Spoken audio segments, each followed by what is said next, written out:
Boy, I'm happy. Thursday evening, Savage Universe followers, Prometheans, Fenrir, Warlock, Marines, Cosmonites, and more. We're here for another episode of Savage Universe. I am Christopher Landauer, taking over for JM. And tonight we are talking Phase World with guest Brandon Verhalen. Welcome, Brandon. Hello. Or happy Monday if you're like not. I mean, there are some people who are not in our time zone, like Cowbury over here, because it is definitely evening U.S. stateside, but it is not Monday anywhere in the world, sir. So That must I can't even see who's talking. I know it's gonna be Ober. Yeah, Billy Brazil, that's Ober on. Yeah, that's what it is. I already know every time it's Happy Monday, no matter where he's at, because Okay. he's crazy. That works too. And there are some crazies in Phase World. So, Brandon, tell us, what is Phase World, sir? Wow, that's a question. Phase World is, I mean, some people refer to it as rifts in space because there's so much of that. Yeah, rifts in space, like pigs in space. But if you're old enough, it is so much of that. Just everything is there. You got magic, you have technology, you have Cthulhu-esque, in cosmic intelligences, so many, cybernetics. It's an everything in the kitchen sink, but in space game.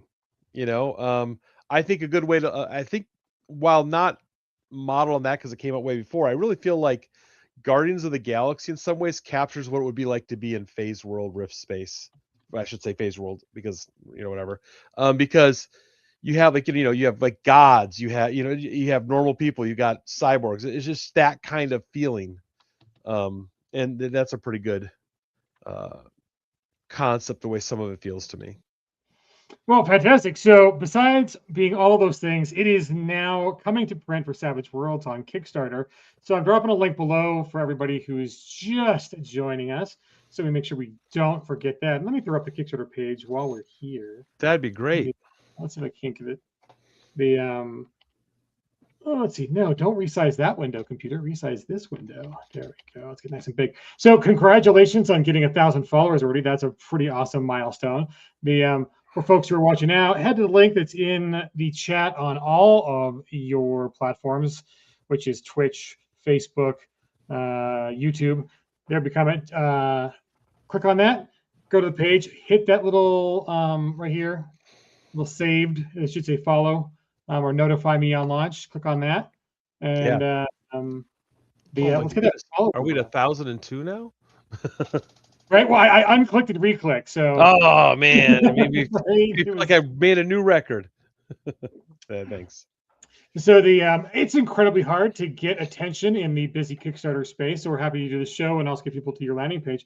But you can check out on the wonderful landing page, really cool art, great logo, some details on what's going on at the intersection of the three galaxies, which I'll have you talk about a little bit more here in a second. And all the kind of good, cool, crunchy, fun world building that Palladium's done in the past for this. And this is pretty awesome on being another Palladium Savage Worlds collaboration, bringing more of their great stuff to Savage Worlds. But I love this art. This is a fantastic. Hopefully, this is like the cover. I think I actually have a picture of this as the mock-up for the cover. Let me stick that on the screen real quick so people can go ooh and ah and see how pretty it is as the cover art for the book. Ooh. Even that is art not final yet, but that is probably going to be the cover. It looks great. I'm never happy with anything, so I might have it completely redone and tweaked even more. But yeah, that's probably gonna be the cover. Right. But Star Anvil always does do amazing art, and this is pretty awesome on getting this to. As I don't want to call you a small company, but I mean Pinnacle's a small company, so when I say I am the company, that's not quite true. I am the only full-time employee of the company. I think Pinnacle has 5 times my staff.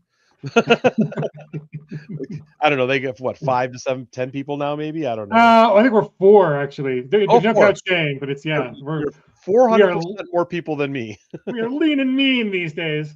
My wife definitely helps me with a lot of things, but when it comes down to the day-to-day stuff, it's just me. So yeah, I have great freelance people that I work regularly with. So if I made a ton more money, they'd be employees, but we don't have that kind of money, so they're freelancers, and they're Daryl Hardy and Annie Ron Root and James Denton and just all these people. My wife, she probably doesn't want me to say her name. She gets embarrassed. Oh, that's so cute. But I mean, they're all. Then there's more. That's just the people that I probably work with the most. So Yeah, well, that is super awesome. You put together great campaigns. You're a deliverer of what you promise, which is another liability on Kickstarter, right? There's a lot of yeah, things people make great promises, but I'm really excited that you're going full on print run with this because I think that's a true hurdle that not a lot of people can get over. I think the print on demand is a little of an easier way out, but it doesn't it's a really lot reach the same easier. quality. I mean, this gives you maximum value for your customer, and then hopefully, if we can get those follower numbers up, the income that you actually Yeah. make a profit on your book was POD is slightly simpler. It is if you did not have to figure out logistics and printing and make a print run Mhm. commitment. Lightning source eats all your profit, so Yeah. that's a Well, stitch. it's we could have a whole show about POD, so I'm not going to go Yeah, there. But there are advantages to it especially for a smaller one. I mean, we did the Secret World print edition, which is being worked on. It's that's not so good. delivered just yet because we're finishing up North America, which is our POD version of expansion of Secret World. And we did that book, and then we did a print run of the core book. That comes right after we finish this one up. We're almost done with. And so that one's about to be delivered. Then that one follows that, and then this one will follow. So, I'm so glad you're making that jump. Very exciting. we'll see if I stick with it. It's such. Whew, you know what it comes down to? If you want more print books from any company, we need to sell more books. Right. You have to sell like if we I think if we get 1,000 customers, we're good. 1,000 backers or more. If we get like 400, we'll stay POD because you just can't crack the numbers that make it manageable to do print runs. So that's what it comes down to. So just is the finances what they are. Yeah, and that's a scary number because it's external to our industry, right? Like the Mhm. 1,000 number is basically the print book industry standard for getting that first decent price per Price, book yeah. break. So If I the could sell like 3,000, right. there's my camera readjusting weirdly. Um, Yeah. so yeah, that makes a huge difference as far as making it affordable. And then of course, the more backers you have, when the price drops, some of the more cool things you can offer, like this, that it just makes it, you get more if you have more people. You can Yeah. afford to do more. It's just as simple as that. Right. So yeah, so don't wait for retail, folks. Get in on the Kickstarter, put your pledge in for that hardcover. Let's keep Brandon in the hardcover business. Um, this is an interesting. So speaking of Palladium and speaking of riffs, Mhm. Palladium is doing an interesting kind of renaissance where they're cleaning up some of their lines and licenses to allow Mhm. what's going on here. So before we get to that, I mean, that's a secondary question. Let's go first. Is this compatible with Savage Riffs? Absolutely. There's a whole list of the major rules that exist in Savage Rifts, um, or Rifts, for Savage Worlds, are also going to be generously by Pinnacle allowed to be used with Phase World. So that what it means is if you're used to like God, I don't have the list in front of me. I gave you the list because um, Iconic frameworks, just, Mars, setting yeah, rules like Blaze of Glory, Blood and yeah, Gore, Death and Defeat, Siphoning PPE, mhm, ISP, PPE, yeah. PowerPoint, ley lines. All the major Uh, stuff that matters so that you yeah, can not have to like sure there's going to be some small differences. We can't copy everything line for line, but with just the stuff that we're allowed to use, the difference will be so minor it's like a setting rule difference. You yeah, know what I mean? There's a little setting rule over here that you're doing. It's not going to break your ability to play, especially since you can have iconic frameworks in Mars. The very core of the game, the characters are compatible. They'll be built along the similar concepts, so it's not like, oh, how do I make a character in Rifts? How do I make a character in Phase World? It's like it's the same. Just pick the iconic framework you're using. Whatever. You could play iconic frameworks from them over here. So yeah. Rituals and meditations, the three big edges like Major Psionic, Master Psionics, Master Magic. So it's there. It's there. It's yeah. there. The in terms of like Palladium's original releases, what will this campaign cover? So we're primarily going to do it. I say Phase World Book 1 is actually Dimension Book 2. So, Dimension Book, the first 2 books in the series are what we'll primarily draw from. We will go through the books and go, yeah, but we still need this over here maybe, but we don't want to try and put everything in the first book, then I guess we're done. Yeah. And plus the book would be huge. So, you're going to have, we're going to have Cosmo Knights. We're going to have, what is Prometheans, the Fenrir, which Let me throw up some of the art for that. So this is the Fenrir, right? Right. Formerly known as the Woofin for reasons of IP separation. So that's pretty smart, though, right? Because keep all the lore, keep the functionality, the interest. But this is what allows Palladium to license this setting to you, while Savage Worlds is getting licensed like Rift's Core. Right. So, like for example, the Fenrir. What we're doing with that is like the story will be. We haven't written this down. It's not. I mean, we bounced the idea back and forth, but no final approval is exactly how we're going to word this. Okay. But imagine, if you will, if at some point in time there was a rift opened up on some planet somewhere, and a species from that other world whose name has been forgotten ended up in the Phase World universe, and they, for whatever reason, over eons, their culture slightly changed, and they call themselves the Fenrir.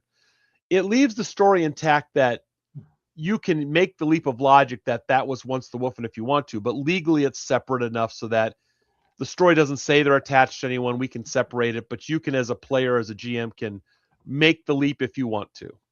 So, yeah. Nice. That's nice and clean and good. Yeah. So the question is of course it's compatible. Good question is, does anybody need Savage Rifts to play it? Absolutely not. You'll need the core rulebook just like you need the core rulebook to play, Rifts for Savage Worlds. You need that core rulebook, but other than that, no, they're not needed. They're completely separate settings. There's going to be a lot of enjoyment you can get both ways. I mean, that's part of why I wanted the license, because I knew I could take, when I play my Rifts character, I could then, I want to play a Fenrir. I want to play a Cosmo Knight. Great, here you go. But of course, you don't have to have it. No, that would be a licensing issue if you had to require one or the other. So. Nice. Okay, so that's awesome pictures of the Fenrir. I love this one. What is this of? That's the Cosmo Knight flying through space. So cool. That took a bit of work because not for bad reasons. I think for the best of reasons, that Kevin had some really cool ideas about what he wanted Cyber Knights to look like. And we wanted Kevin really had always wanted a bit more of a realistic armor, but not so realistic that it was boring, but like some more slightly believable designs. So we did that, but we also wanted to be fantasy and sci-fantasy and all that. So we were able to tweak a little bit and get a good look. And I think it really turned out really well in the end. And James Denton did that one. The way he got the energy to kind of flow off of him and everything, I thought was perfect. Yeah, it looks so good. And what's this? Warlock Marine. Nice. That was the interesting note. If you'll see, you can barely see it on the shoulders there. In the back as it fades out, there's 3 nodules there. The original art only showed 2, but when you're reading through the book, it says there's 3. Those are the mini rocket launchers on there. So everyone says Iron Man right now or Cobra Commander. The interesting things too were like, well, what color are they? Because all the illustrations are black and white, right? So we went through the book and we got through one of the other books. This is why we talk about reading through multiple books. It said they are red with gold trim. So that was in the book. That's the color we made them because that's the color they're supposed to be. It also says they have a glowing hologram that shows their rank on their chest. Was not in the original illustration. So that's kind of like we did that on the chest. Or like maybe that's like a sergeant rank or something like that. I haven't gone through and figured out what all the ranks look like. It was just need to put something there. Nice. So. I mean, I love it. I love the attention to detail. I love that you're still working with Kevin on vision. Kevin and Sean are absolutely involved. I mean, I run everything. I mean, if it was just like, as Kevin said, Bob the Pirate, he probably won't care what Bob the Pirate looks like that much as long as the art is good, right? But if you're doing an iconic character like the Cosmo Knight, the Warlock Marines, these characters that are really part of the setting are known and have very specific art, we have to make sure that it looks like that. Oh no, Kevin's got very high standards for art. There's nothing that slips by. Yeah, and that's why I fell in love with it. That's just a straight up warlock. It looks so good. But it's a sci-fi warlock because she has a gun. Warlocks with guns. Warlocks with guns. They don't run in. You're in trouble. I mean, that's basically what we did with Deadlands Dark Ages, right? Dark Ages with guns. Yeah. And it works. It's a good formula. Keep to it. It's enough. There's a Promethean, yep, with a phase rifle, which ignores your heavy armor. Oh no! It just ignores it. It's like it wasn't there at all. That's the best. People gonna die. It's gonna hurt. I mean, that is the fun of Palladium's kind of game design, and so I think it's really great that it's kind of coming to this new. I mean, like Pinnacle doesn't have the bandwidth to produce Phase World, and so I'm so glad you picked up the license and are running with it because it is really great quality. I love that it matches. There were some interesting questions. I pulled it before on I think we covered what frameworks. Anything else in the frameworks we didn't cover? Well, I mean, the full list will come when we finish up, the book to say what you're going to have. But obviously, I've mentioned the Cosmonite, the Fenrir Quatoria, which are the one you saw there. That's what that was, and that is basically a cybernetic space cop. That's probably the easiest way to describe for those that don't know. There's a little more detail if you read the book, but Promethean Mystic, and is it a phase adept? My brain right now. There's going to be quite a few. The Warlock, the Warlock Marine, the Warlock. What things will be iconic frameworks and what will be Mars will kind of depend on when you finally look at the powers. Obviously, a Cosmonite has to be iconic framework because there's just so much to give a Cosmonite for power. A Warlock Marine, well, they're a guy in armor with some stuff, so maybe they're a Mars package. It's just when we get through the final list of how it looks and what seems to balance out the right way to say what they are. Nice. Also, species, like the Silhouette was a favorite of mine. Machine People, Fenrir, Prometheans. There's quite a few. Oh, it's good stuff. Good stuff. So on the physical stuff that might or may not be, I know we've got a long list of good stuff that's with the Kickstarter. But Billy wants to cut in line and say, you've done archetype cards, equipment power, and bestiary cards. What kind of cards might be available for Phase World? Well, we're doing archetype cards, and they'll match that sort of fold-out style because of the amount of information you have to put on a archetype. But we didn't want it to be so big. Like our traditional cards we do for our POD stuff is done on like an 8x10 because that's what you can print out, cards wise. But for this, we're trying to match more so you can like put it in the same box as your Pinnacle cards if you want to, so you don't have to carry a whole new bunch of stuff. But we're not doing bestiary cards. I looked at it and said I don't think we had the bandwidth to get that done this time and make sure it looked good. We'll have to wait till we have a bestiary list to really look at and design. That won't be done until after the project. So I don't want to try and figure out, promise it, and then have to take it out of the project. So 100%. We're doing resin dice. There'll probably be a blue, not probably, there will be a blue sort of, the idea is to get that phase gate kind of energy thing going on there. And then we're doing some metal dice. We're calling those conviction dice. I don't know where we got that idea from. I don't know. It's strange. It's like an original thought. Brilliant. Yeah, brilliant. Hey, the person who came up with it. It's good. It's gorgeous. Yeah. There will be some figure flats, but only of the archetypes. We're not trying to do a big figure flat thing. Again, that's a cost thing until we see what the response is. Hey, if we get 2,000 backers, the next Kickstarter will have more stuff. We add a few things in. So and then for Benny's, it'll punch out of the same figure flat stuff the same way Pinnacle did it recently, just because it simplified a lot of the process for us. We want to deliver the book. That's what we want to do. But we wanted some cool extras. And the dice are awesome. Having some Bennies, your figure flats to represent your archetype you're going to play, archetype cards so you can play right away. A map of Center, which has never been done, probably because it's crazy for us to think about it. Center is like a mile by a mile wide, a mile high. So it's obviously going to be regional. It's a map of the regions in the building. It's not going to be like every room detail. That's not possible. Well, not at least now. Over time, maybe. And then we're going to do a map of the 3 galaxies where the planets are. So to kind of help, plot that out to make it feel a little more real. Like, where can we go? I mean, you can step through a gate, get there. You can fly there. Depends on the way the GM's running it. Well, yeah, and the 3 galaxies is kind of the whole shtick or concept of the setting, right? It's like they have these 3 merging galaxies at a nexus, and that sounds great. Let's see. Alan wants to know. It says launching soon, trademark soon. Pinnacle loves soon. Mhm. We abuse the definition of that word very often. It is launching soon, yes. Right. And how far March is along the are goal. you? Oh, March. Nice. How much is done in the project is the question I see there. Yeah. So not very much, to be honest, because it's too expensive. A lot of companies like Pinnacle has a lot more money. They've been more established. They have a lot of regular, business coming in compared to us, right?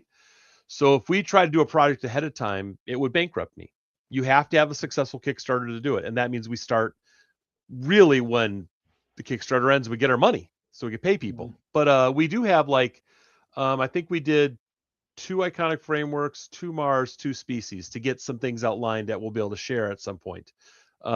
Definitely. And then we also have some preliminary art you see there. I got a couple more pieces of art we're doing, like for an exterior shot of center, an exterior a shot of some the cover. So there's a few pieces and stuff done. There's definitely a full outline that we've done with some people, like what's going to be in the book. We know what's going to be in there. I don't have it in front of me, so I can't quote it, which can change a little during the project. Obviously go, oh, we thought this would fit, or we need more of this. That can happen. But so no, we're not able to work that far ahead. I wish we could. It's just not a realistic financial thing for super small companies. No, 100%. And I mean, That's the point of Kickstarter. You give us the money and we make it. But today's companies do use that a lot as sort of like it's a gauge of how much they should make, and they've already got somebody to really get the project going, and so like Pinnacle says, we're going to make it anyway. Then they put that in every one of their Kickstarters. We can make this project. This just lets us make more. We're not there yet. We just needed to make the project. So no, it's 100% good business sense too, and in that I think one of the major hurdles even successful first campaigns suffer is that they stumble on over promising and over delivering, like over promising it during the campaign to make the campaign bigger, right? Like scope creep. And not having a real sense of like what this project needs to be, and I'll put a lid on it for a campaign, like a campaign that's just close to breaking out or just almost getting there, and they promise more, and that's almost always the wrong answer. Because that leads to projects not getting finished on time or not getting finished at all, and then you're done, right? Then it's you've lost trust. Right. It's expensive. So the best way is to promise enough that you're comfortable in making, and then coming back to Kickstarter after you've delivered the one campaign. So folks are definitely agreeing that the art is super nice. Let's see. Kabari, so similar kind of question that we're talking about is if the Kickstarter does well, what's the likelihood that we'll see future projects? Well, if it does fantastic, again, 3,000, let's get there. Hey, we break 1,000, you'll probably get more, but if we break 2,000, I can guarantee you'll get more. So the real goal is to do a project per year for Phase World, and like we pretty much do for Secret World at this point, because we've done our second and we've done a third one really for it, so more. We want to continually, we want to at least do one per year. In fact, that's the agreement. You to have a certain level of production per year. If you the biggest thing, if you like the idea of this project, you want this, is spread the word, tell your friends to click that link, join in.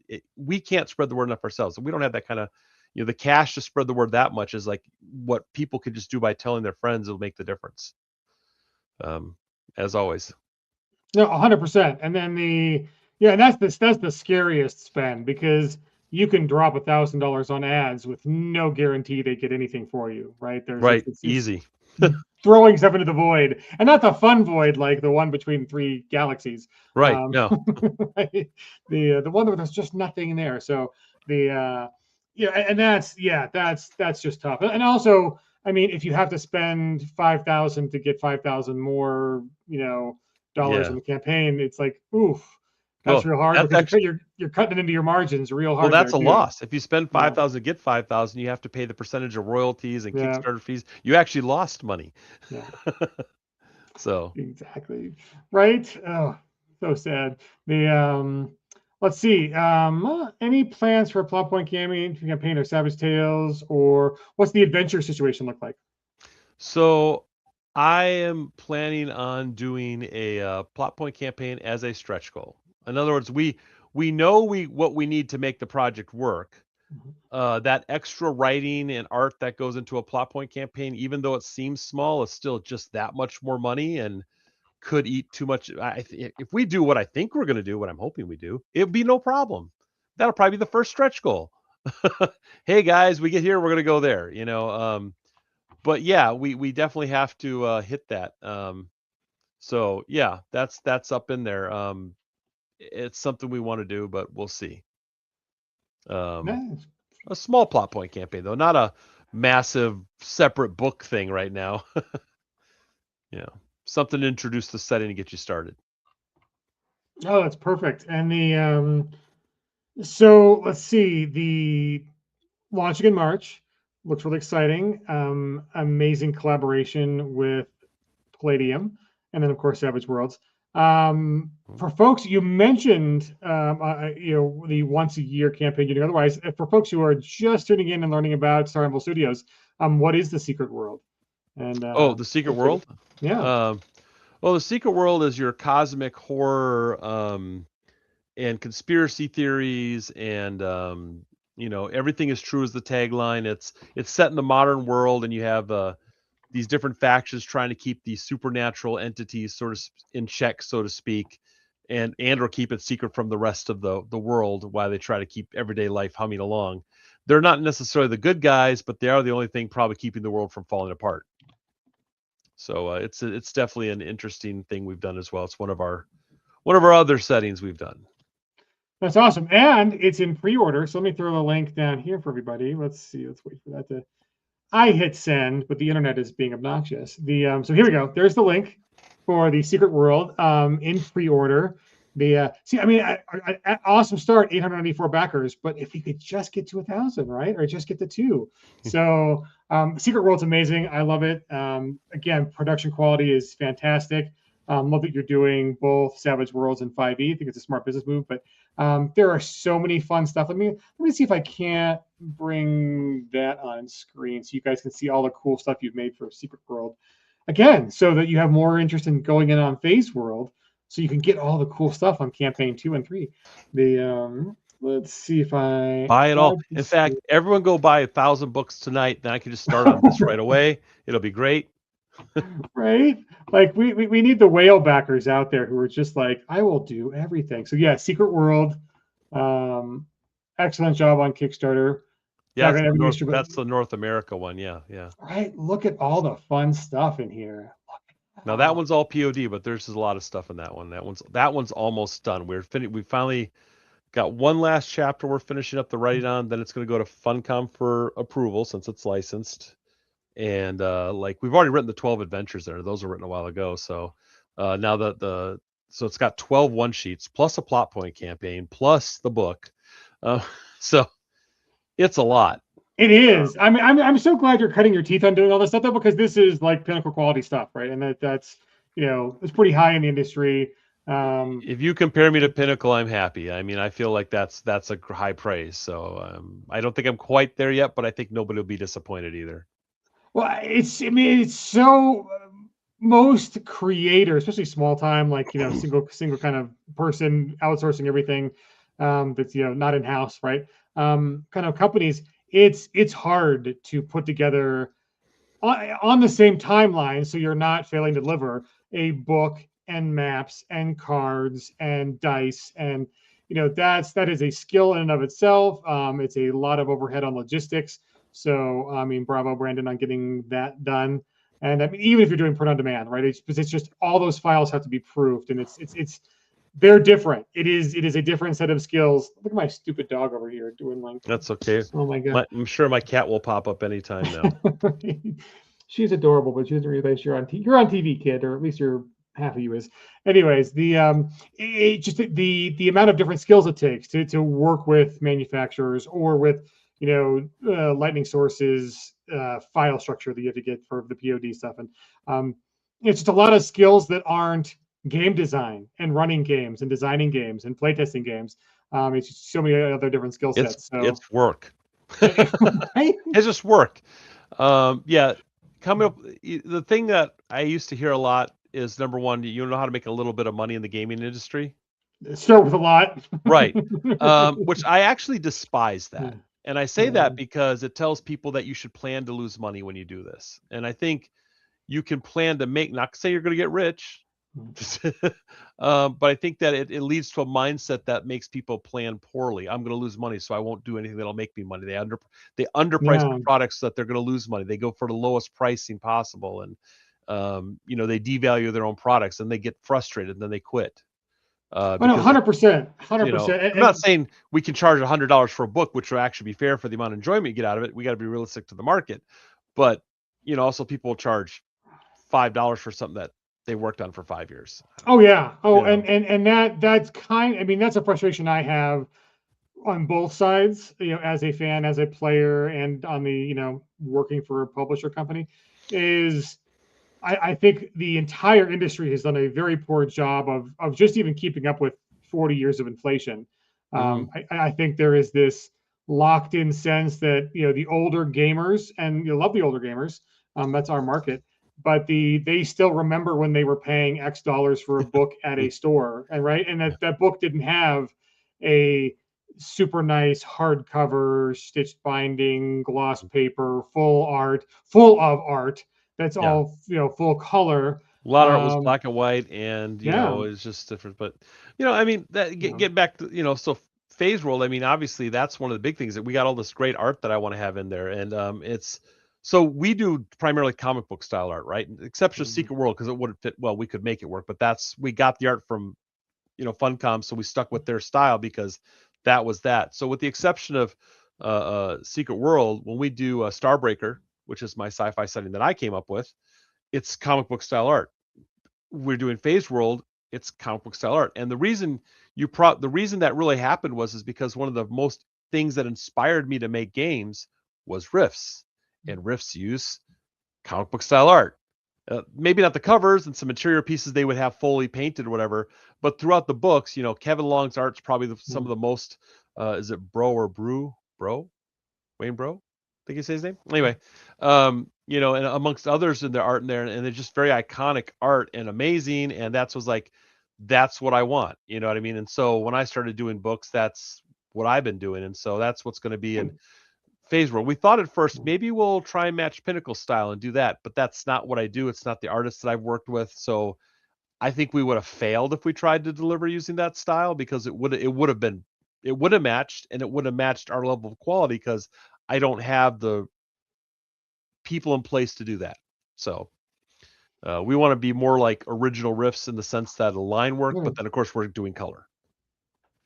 I know 100%. And I think those are difficult decisions, but I think because you clearly thought about it. So you're winning the cohesive style argument already, right. And that's brand building, right? That is, Phase World will look different than Pinnacle. And it is though, right? That's the whole thing, is that you want to distinguish yourself, that yes, 100% compatible with Savage Rifts. But it's you can play it, but it's not gonna look the same. But it is the same. You'll see that's just amazingly big, crazy ability of these characters and stuff the same way. It's just expressed in a different, style of art.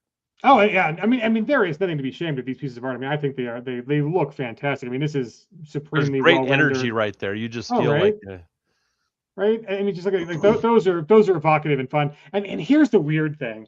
I don't know why I guess I'm in the industry advice mood, because I'm heading off to Gamma this next week, and I'm on a panel where I'm giving advice on Kickstarters and stuff. So maybe that's just on my brain. But it is a bizarre part of our industry where technically the art that's in the books has very little to do with your actual experience playing the game. Right? when you are at a table with a game master and playing the game, what art was on the archetype card, is that really important to what's in your head or whatever? But art is incredibly important for the feeling people want to get when they're buying your products. They want to be captivated by the art. But it's weird to me that on a virtual tabletop, sure, it's a little more present, but a lot of the theater of the mind, or just talking to people, is where the actual game experience is. But to sell it, to market it, and to convince people of the mood and those kind of things, art is incredibly important. So it's bizarre. It's like a bizarre conundrum. I mean, for me, it's a little different experience because I see the art. It informs me a lot about the characters. So I don't. I agree. Like if the art's not at the table, that's gonna. If you haven't got some way to bring it into the table when you're playing, let's read what someone said. Thank you. Thank you, Salty Coasty. Not so salty with you, apparently. I know, it's cool. No, I mean, for example, you look at the Warlock Marine, they have this armor, that stuff like that. It helps me envision when I role play the character. Now, if I'm making a character from scratch who's not a particular like thing like that, it might not matter as much. But um, when I GM, and I'm at a convention, I have, because we do monster card stuff, I'll hold up the card and go, this is what the guy looks like you're fighting. This is how he looks. And like, oh, and they get that idea in their head. You can describe it, of course, but if I can pull up art, I do, and I share it. So I think it can be very useful at the table, but you have to bring it to the table, or it's then it can assist the storytelling for sure. Oh, 100%, 100%. And to me, it's just more on like I don't know. I mean, sometimes like in game design, it comes so far downstream of all the work you've done to put into world building and crunch and trying to make the game play the way you want. And art's kind of usually the final step. And that's really kind of what Kickstarter's for smaller developers, is that or really any developer, because there are very few companies that really can afford to put out the initial bump of like $100,000 or more to get art done, right? I mean, it's kind of like Wizards of the Coast, and their magic is, they're unique in the industry on being able to have in-house artists who can just work solely on their projects. And even then, they do a lot of outsourcing. Yeah. Don't say that dirty word, for right? But the rest of us need to find and hire artists, right? But so again, Brent, really excited for all the projects you got. And when's you mentioned Starbreaker? Anything upcoming there? What's city news? Well, Starbreaker, we did, of course, the original Starbreaker book was a little over a year ago, and then not that long after it, we did Star Marines. And so I'm working on a small, just personally working, because I got everyone else working on, Phase World and finishing up Secret World. I'm personally working on a little, maybe a 16-page supplement for Star Marshals, to have a new, it's an adventure and some cool ideas, just to add one more thing to the campaign. So you'd be a Star Marshal. The adventure is going to be called 310 to Mars. Nice, love it. Not Yuma.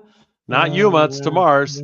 And that's exactly the kind of concept. We're going to start there. I'll see how, it's inspired by, it won't be a copy of that exact thing, obviously, but the idea. So that's a thing I kind of want to work on, but we'll see when it gets done. I've already got the weapon art and the vehicle art done from a separate artist, and Star Marshal will be done. So it's just, I've got the archetype, so profession almost written, and you're writing the adventure and some other things. Like, it's have an adventure generator, just a small little supplement to kind of puts up some Starbreaker, because we'll be a little busy to do anything with it for the rest of this year. It ain't happening. That ain't nothing worse coming for it this year, other than maybe that. So, 1,003 followers, right? So I can retire. No, but I mean, every follower matters. That all helps. I mean, so yeah. And the other thing, looking back at Phase World itself, I think I wanted to mention when we talk about things. So Phase World is changing a little bit because of the IP separation, right? So there will be no Splugorth in Phase World, which some people think, oh my God, no Splugorth in Phase World. First of all, they're only on a couple of pages in the whole series. I mean, they have their minions, but the actual mentions of them, really filling out the core book or two, it's not as much as people think it is, but they are in there. So they'll be mentioned as like, the whatever name we kind of give them, that kind of speaks them, like, when you talk about the mechanoids, they're referred to as the Devourers in other books, a way to kind of mention them but not mention them. And so yeah, I can't say what we're replacing them with yet, because we have to get final approval and all and stuff, but I have a really, I think, an amazingly cool idea. But we'll wait to see what Kevin thinks about that amazingly cool idea. And then we'll make sure it fits and is good for the game and all that such. But so we get to, what's neat is the timeline's going to move a little bit forward from where it's sat for how many years has Phase World been there now, that it's it hasn't had a new book in a while. So we're going to jump the timeline ahead a decade, maybe, whatever. It's not like going to be a massive change in the span of a galaxy, but we'll say, hey, these events happened and here's where we're at now, and we'll kind of start tracking that timeline and kind of put things on a thing to say where things are at, so we can add these new things and these new plots and reinvigorate the setting with life. And the big thing to remember that's really important, no matter what we add to the setting, it's approved by Kevin and Sean, which means that if and when they get to do more books for Phase World, that's part of the setting. We're not adding stuff that they're going, oh, that doesn't count. This is going to be lore that they said that is Phase World. Now that is the canon for the setting. So nothing we're doing is same thing for riffs for Savage Worlds. Anything that's added has been approved, and that is considered the lore of the setting now. Whether people choose to use it or not, whatever, but that is the lore of the setting going forward. No, yeah, big shout out to Kevin and Sean. Thanks for letting Brandon, pick up this baby and run with it, and just the trust. I mean, obviously you've earned it. The other campaigns you've done are great. But for folks who are just tuning in, again, head to the Kickstarter page. We've done the link before. Follow the campaign. It's coming in March. It's important. Let's see. There it is. Head there, become a follower, and back on day one, because Kickstarter does consider the kind of initial momentum for how much they're going to then roll on their own kind of marketing and whatever for you. So back day one, and then, I mean, Brandon is so busy. There's a lovely new website, staranvilstudios.com. Head there. You can join their newsletter, which is important because email is the best way to connect to your followers, because it's like the only platform you own. Everything else, you're kind of using other people's platforms, right? Yeah. And so yeah, let's throw that up on screen just real quick because it's lovely. So I need to update it more. Right, but you can find out. I mean, we didn't talk about Knights Arcanum tonight either. That's going to sit there for a while. So that's those projects I love, but it's just gotta wait a little while. Then again, Saints and Sinners Starbreaker waited like 6 years before we're getting faster as we go now, but yes, Knights Arcanum kind of got held back because we got this project called Secret World, and then we got this project called Phase World, and if they're successful, they will pay for us to do Knights Arcanum and more Starbreaker, because those are obviously smaller. Well, you've been great. Let's see. Oh yes, there we go. I can guarantee you that it will happen before the Nakira rule the universe in Starbreaker. Yes, that is every single time he's on when I'm on, he's waiting for that book to come out. I might make it for April Fools and then say no. I mean, or make him pay for it, right? If he's got an extra like $13K around, then if he wants a really small book, we could probably get a 100-page book for $15K. Get right on that there, right? Billy. Right. Love it. Well, thank you folks for joining us on this late night Thursday Savage Universe. I'm Brandon, looking forward to the campaign. Again, launching in March. Head to Kickstarter, join the follow page, head to staranvilstudios.com, join the newsletter so you can be informed of all the great things coming from Brandon and team. And yeah, folks, like anything you can do to just promote the Kickstarter, share it on your socials, please let your gaming groups know it's coming. But Pinnacle and Palladium are also very, very proud of what Brandon's doing. So we're excited to see this launch pretty strong in a few weeks. So other than that, I don't know if we'll be back next week or not. I'll be at Gamma. And but again, follow the Pinnacle newsletter. Comes out on Tuesdays. Peginc.com. There's a newsletter link. Go there. You can find out if we're doing Savage Universe again next week. But other than that, on behalf of JM, Pinnacle, Brandon, Palladium, all the fans who are really looking forward to this new Kickstarter coming up in March. Thanks for joining us. Any final words, Brandon? Thanks for everyone who's backed us before, and thanks for supporting us. Awesome. Well, with that, we'll see you when we see you. Cheers, folks. Get out there, play some Savage Worlds, and play some of Brandon's games. Buy them now. Go to that backer kit pre-order. Get some stuff. Throw some money. It's good. Yes, thank you. Good stuff. Games are fun, right? They need to be. Well, I thank Salty Coasty for not being that salty. Cheers, everybody. We'll see you soon. Thank you.